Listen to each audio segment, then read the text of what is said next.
The Dasman Diabetes Institute concluded the second International Gulf Clinical Skills and Simulation Conference with the theme Innovation and Evidence in Clinical Skills Education for Safe Education. The two-day conference was organized in collaboration with the University of Dundee and featured participation of doctors, academics and researchers from all over the world, tantamount that the conference is gaining momentum and popularity. Sarah Fares-Glob was there and has this report.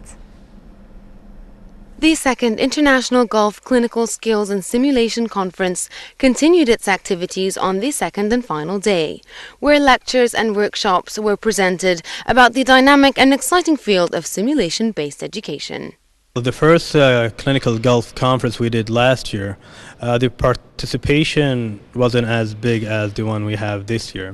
Also, the initial goal was to create a Gulf network between Oman Clinical Skills Center in the Gulf region, and we actually were successful in that. So this year we have more participants from the Gulf countries. We have people from Saudi, people from Qatar, people from the Emirates that are actually participating as a speaker and also as organization and part of the organization committee too. So actually we achieved what we wanted from the first year. Now we're actually gaining that result. Sure. Well, what I would like to discuss is the connection of patient safety and simulation. I see connection on many levels and I would like to explore them a little bit. We often focus on using simulation for training, but I think there's actually more also what we can do with simulation. Simulation-based education is a technique that is used in theory and practice that is of significant importance to the medical field, enhancing patient care, treatment, safety and communication. I think we've really built the big difference from last year is one, we have some new plenaries who are really looking at simulation and its role in patient safety and looking at research. But I think the most exciting thing about this conference is the actual delegates themselves bringing their research to the conference. So we had over 30 abstract submissions for this conference, and all the delegates are presenting their work. We've got delegates from the UK, delegates from Europe, as well as delegates from the Gulf. So it's truly becoming an international conference.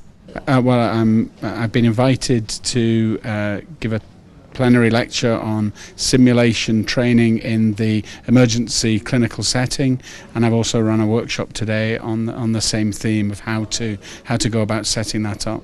I think the main thing was the concept of although this is a magnificent facility, clinical skills, not every hospital or every department can have access at all times for their training to clinical skills centres, and the ability to do simulations within their clinical setting it increases the role of simulation and also increases the exposure of simulation to the entire team, and it really helps both the nurses and the doctors work together as a functioning, safe and effective team.